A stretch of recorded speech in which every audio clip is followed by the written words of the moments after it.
Reverend Father Rector, Reverend Father Vice Principal, hostel incharges of all the 3 blocks.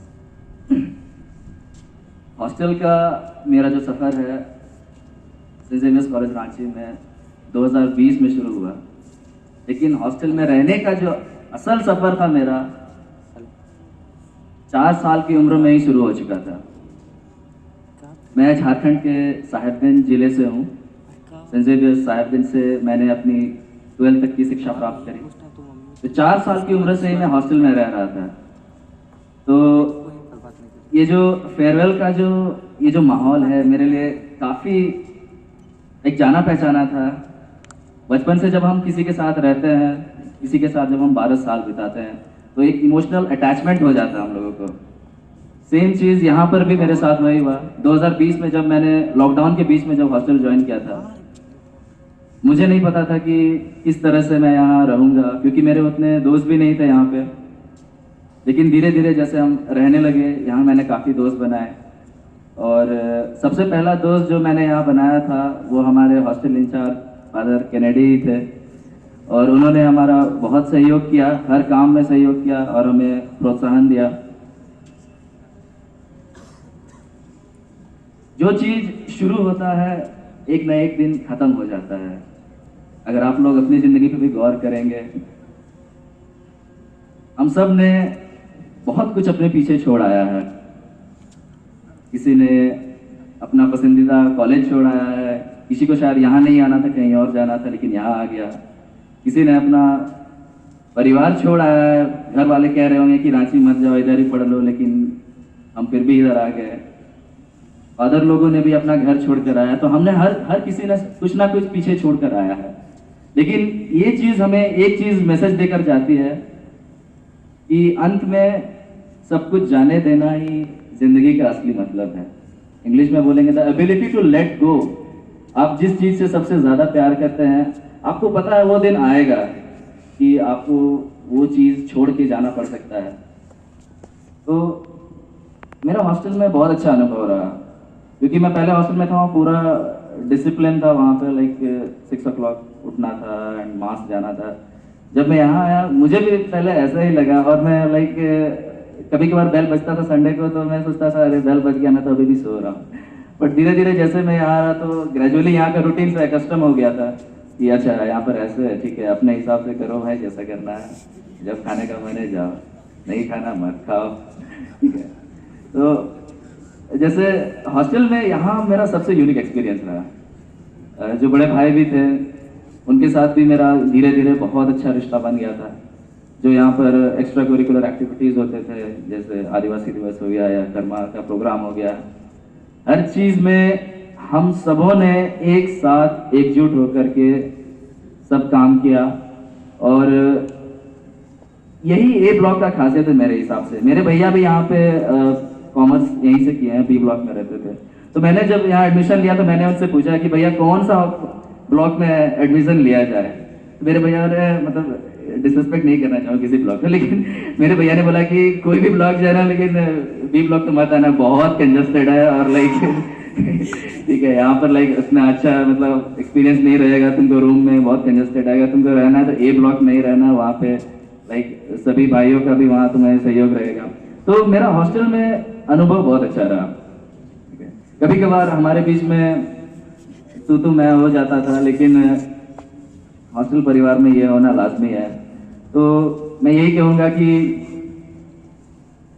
इन 3 वर्षों में मैंने कुछ लोगों के साथ थोड़ी सी बदतमीजी जरूर करी होगी, लेकिन वो कभी कभार हो जाता है। तो मैं सबसे पहले तो उन सबों से माफ़ी मांगना चाहूँगा उस चीज़ के लिए कि अगर मैंने आप लोगों को किसी भी तरह से आपका दिल दुखाया है, उस चीज़ के लिए मैं माफ़ी मांगना चाहूँगा। कभी कभार फादर कैनेडी को भी मैंने बहुत परेशान किया है, उसके लिए भी फादर आपसे बहुत माफ़ी मांगना चाहूँगा।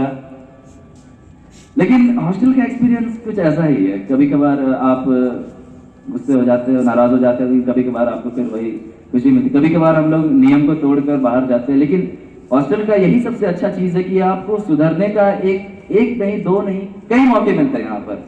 तो आप जो है उसको रिफ्लेक्ट कर पाते हो कि लाइक आप सही कर रहे हो या गलत कर रहे हो। तो वो चीज़ जो है सबसे यूनिक एक्सपीरियंस मेरा यहाँ पे वही रहा। बाकी सब तो आप लोग जानते ही हो। ये जैसे मेरा इवनिंग बैच है तो हम लोग हॉस्टल के हैं तो लाइक मेरे दोस्त 1 घंटा पहले आते हैं। हम लोग होते हैं कि भाई 2:05 होने तो फिर निकलते हैं, ठीक है, ऐसा हम लोग का है। तो इवनिंग बैच होता है तो फिर भी कभी बार टीचर्स लोग कहते हैं कि आप लोग लेट हो जाते हो यार, हॉस्टल में रहते हो फिर भी लेट हो जाते हो। तो छोटे भाइयों से यही मेरा अनुग्रह रहेगा कि आप लोग जो है हॉस्टल में डिसिप्लिन के साथ रहे और कॉलेज में जो भी प्रोग्राम होता है बढ़ चढ़ कर उस पर हिस्सा लें, और कि जो भी आप लोगों को दिक्कत होता है, छोटे भाई बड़े भाई, हम लोग सब मिलकर हॉस्टल में जो है कोई भी प्रॉब्लम हो उसका समाधान ढूंढ निकालते हैं। तो शांति से रहना है और एक दूसरे का साथ लेकर के रहना है। अंत में बस यही कहना चाहूँगा कि 3 साल बहुत तेजी से बीत गए। हम जो 2020-23 बैच थे, स्पेशली जो लोग सिर्फ ग्रेजुएशन यहाँ थे, हमने हार्डली 1 साल का क्लास किया था। पिछले साल अप्रैल में हमारा क्लास स्टार्ट हुआ और आई थिंक अप्रैल में ख़त्म भी हो गया। तो हमें बस 1 साल का एक्सपीरियंस रहा यहाँ पर। लेकिन इस बीच जो एक्स्ट्रा करिकुलर एक्टिविटीज़ में हमने हिस्सा लिया, जो जैसे पिकनिक वगैरह हम लोग गए, तो ऐसा लग रहा था जैसे सब कुछ एकदम स्लो मोशन में पार हो रहा है। हमें पता था कि ये दिन एक ना एक दिन आएगा कि हमें थोड़ा दुखी होकर के मैं भी छोड़ना पड़ेगा हॉस्टल। लेकिन जिंदगी का जैसा कहा जाता है, जिंदगी का दस्तूर यही है कि आपको धीरे धीरे सब कुछ पीछे छोड़कर जाना होता है। तो जूनियर्स के लिए मेरा बस यही मैसेज रहेगा कि आप लोग अच्छे से पढ़ाई करें और सीनियर्स का कहा माने, हॉस्टल का जो डिसिप्लिन है, नियम है, उनको बनाए रखें।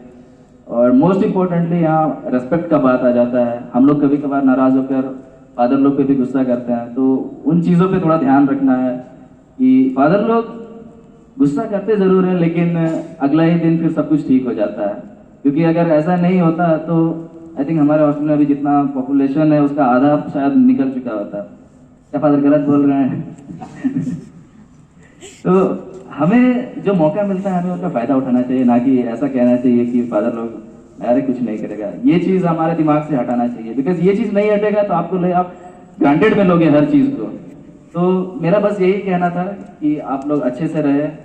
यहाँ पर हर फैसिलिटीज़ आपको अच्छे से दिया जाता है, और जो नहीं दिया जाता है वो तो खैर आपके पास है ही। तो मेरा आप लोगों से बस यही कहना है कि हर किसी को ये अपॉर्चुनिटी नहीं मिलता है सेंट जेवियर्स में पढ़ने का, ठीक है। मेरे कई दोस्तों ने यहाँ अप्लाई किया था बट नहीं हुआ था उनका। तो आपको ये जो अपॉर्चुनिटी मिला है, आपको इसका जो है पूरा बेस्ट ये लेना है, बेस्ट एडवांटेज उठाना है। और लाइक जब भी आप अगले साल, आप में से कई लोग यहाँ पर खड़े होंगे, तो आपको भी, आप भी जब यहाँ आए तो आपको महसूस होना चाहिए कि मैं यहाँ रह करके मैंने कुछ एकम्प्लिश किया है, कि हाँ लोगों के बीच लोग मुझे जानते हैं और किस चीज़ के लिए जानते हैं कि हाँ ये भैया ऐसे थे। आपको नेगेटिव चीज़ों के लिए ना याद करें, इस चीज़ों पे आपको ध्यान रखना है। तो बस इसी के साथ मैं आपका ज़्यादा वक्त ज़ाया नहीं करना चाहूँगा, और धन्यवाद सभी को। अगर मुझसे कोई गलती हुई तो मुझे माफ़ करें। And father Kennedy, thank you so much once again for letting me be in this hostel and helping me throughout my journey है। Thank you so much. धन्यवाद इमानुएल भैया, आपने अपने अनुभव को हमारे बीच साझा किया। अब मैं लास्ट में